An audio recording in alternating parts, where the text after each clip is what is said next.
Whatever.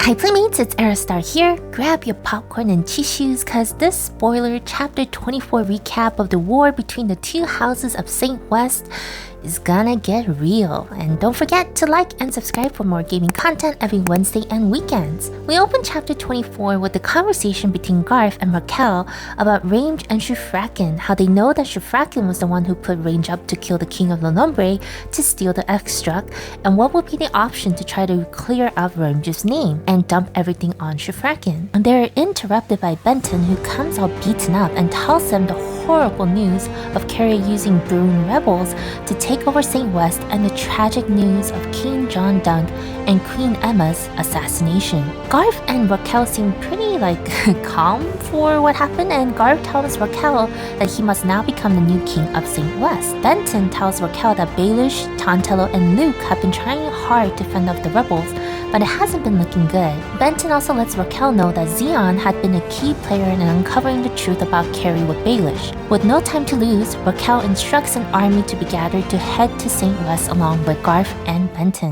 Back in St. West, we see that Carrie had appointed Nemeris as the king of St. West. Valere had now become the head general and warns them of Raquel coming with his army. Brune's forces had already gone, so Carrie plays on Valere's pride and tells him to deal with it, to which of course Valere, being the self-confidence lacking ambitious man, boasts that he will not fail. Nemeris volunteers to go with Valere to the battlefield and convinces Carrie to allow him to do so, saying that a king should not be hiding behind the walls when his people need him. However, we do learn that Nemeris' secret intent was to try to save Raquel by going into battle and stopping him. At the battlefield, Nemeris tells Valere to take him to the battle lines as a way to try to get in contact with Raquel, although of course he doesn't let Valere know that. So as St. West's superior army charges forth against Raquel's followers, Garth, knowing Raquel's army to be at a disadvantage in numbers, comes up with a plan to use Valere's need for recognition and use Garth himself as bait to distract Valere with a personal battle while Tantello and Raquel attack Valere's army from the sides. If you recall, Garth is a commoner who became the head general serving under John Donk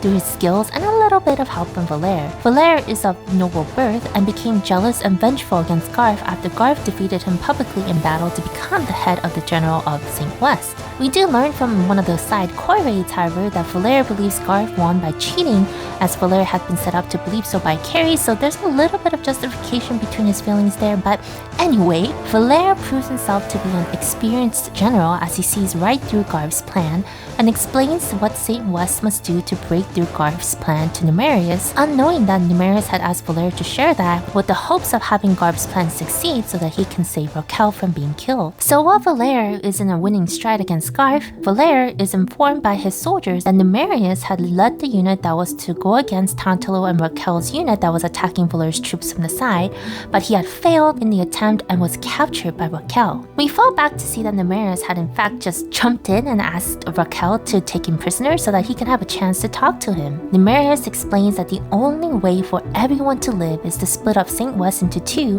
having two kings, one with Nemeris and one with Raquel. Raquel bluntly cuts off Nemeris, telling him that he doesn't care about being king, that he just wants cold revenge. Raquel then tells Nemeris to go back, that he is bent on and set on killing Carrie, although he would still consider Nemeris as a brother if Nemeris does too after all is done. Not giving up on Raquel, Nemeris returns to the castle where Carrie had just been rebuking Valere for letting Nemeris be captured and was prepared to go to battle with Barnabas herself. Nemeris tells his mother that Raquel isn't after the crown, only revenge, so they should just stop this meaningless war. Carrie, however, sees this as an opportunity to use herself as bait to capture Raquel, who is blinded by the rage of revenge, and Nemeris finds himself desperate to try to find a plan to save Raquel even faster. So Carrie gathers up the troops and opens up the gates of St. West to confront and provoke Raquel, giving up the home advantage of a fortified castle wall. Raquel tells Carrie that he didn't want the crown and what Carrie had done was ridiculous,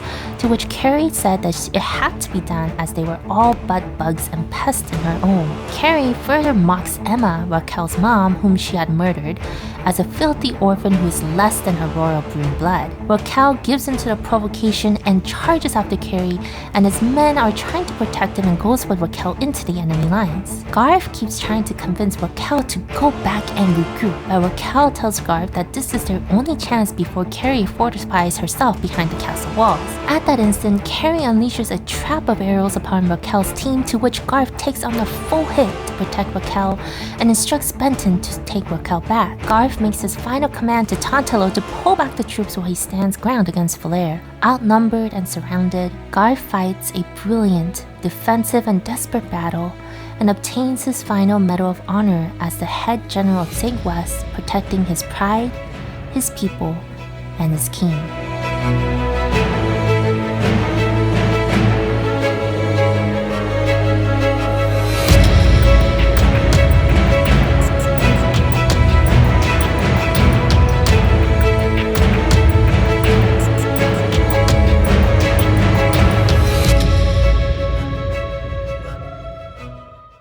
We see Raquel pretty much losing it at this point, and Benton now takes charge with Garth gone.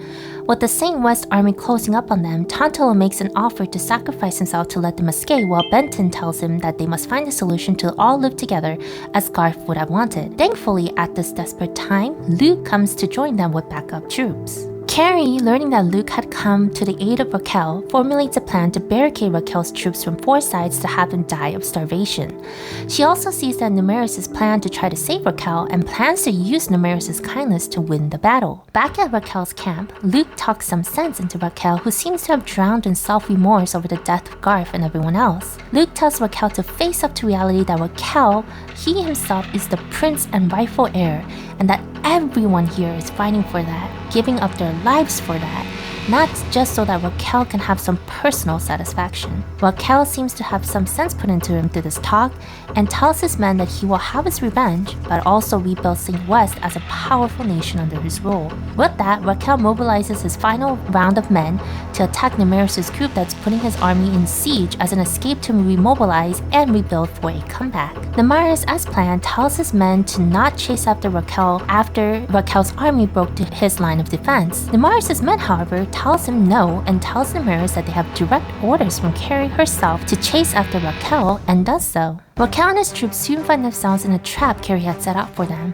Despite Raquel and the general's tactical advantage and fighting skills, soon they are surrounded. Nemeris finds himself useless even as king, as all the soldiers are afraid of Carrie and will not listen to Nemeris' orders to fall back in order to try to save Raquel. With the situation looking very grim for Raquel's generals, they all pledge to die protecting Raquel, with the ambition of hearing praise from Garth when they are together again. Raquel then goes on to his psychotic rage as the Golden Lion, executioner of the battlefield, and wipes out the enemy forces, and possibly his own, as he has no control over this incredible power. Nemeris, now being able to get free as the soldiers ran away due to Raquel's rampage, comes out to try to reason with Raquel.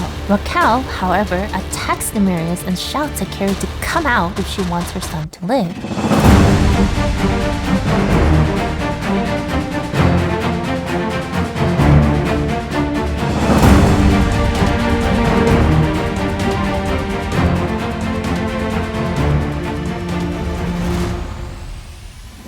Carrie rushes out but is stopped by Barnabas from approaching closer.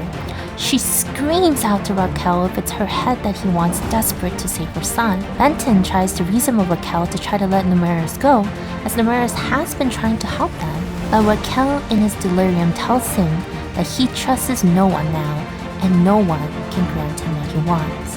And all he wants is for everyone to go to hell.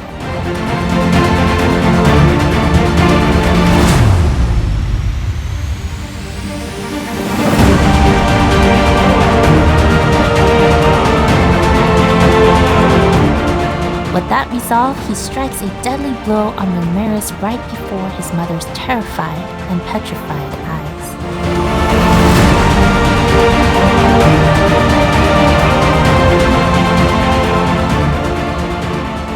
Mortified at what seems to be her son's death right before her eyes, Carrie seems to have fainted, and we see Barnabas taking her away from the battlefield.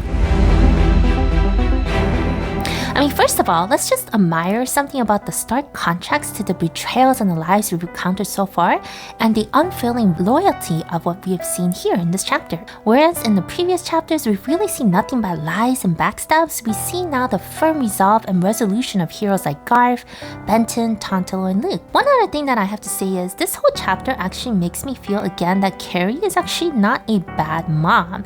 And I know that sounds like really odd, especially since she's using her own son's kindness against him, but if I have to be critical, all of this seems to be a lot for someone as young as Raquel to be handling at once, to have all such responsibilities fall upon him when he already had the trouble gripping his emotions. Everyone there around him, regardless of their good intentions, are pretty much telling him to man up and just take control, even if he has all of these mixed emotions within him. The rampage that he goes on and striking down Nemeris just shows how young and inexperienced he is and how much of a lack of guidance he received from his parents John and Emma growing up. Nemeris, let's face it, also had his dad killed by his mom, knows his mom is trying to kill his brother, and also has to run a country that he never really asked for in the first place, so he's dealing up with a lot exactly like Raquel is. Nemeris might not have as much freedom as Raquel did, but he is able to reason and calculate both sides of a situation, and Nemeris might not have as much freedom as Raquel did, but he is able to reason and calculate both sides of a situation, and I can't help but feel some of that had to come from the education and care that Carrie had put into him. Emma, on the other hand, cared more for her affair, well, I guess I wouldn't really call it affair, but with Baelish than the care of her son, Raquel, with John. I have a few speculations about what will happen in the next chapter. For example, we don't know for sure if Nemeris is dead. St. West is not in a good state, regardless of whether Raquel wins or Carrie wins. The kingdom is pretty much vulnerable, which means, Shufrakin may have his eyes on it for his taking, along with Nanombre, whose king was also just recently assassinated. The king's guard are also falling apart, with Raquel here, Range being with Shufrakin, Rhea having to go back to Marinos to try to take over now that her parents have been killed, Sia Khan off to do his little dance with the dragons, Baraka always being that free spirit, and Bathory with her system problem. Yeah, so things are not really looking good in terms of the unification of the whole entire Exos world. And, we'll cover that when the next chapter releases. What, in your opinion, is the best chapter so far? Let me know down in the comments below. And if you like Gacha gaming content, please consider leaving a like and subscribing to the channel. I post every Wednesday and weekends. Thank you all so much for watching. Stay safe and take care.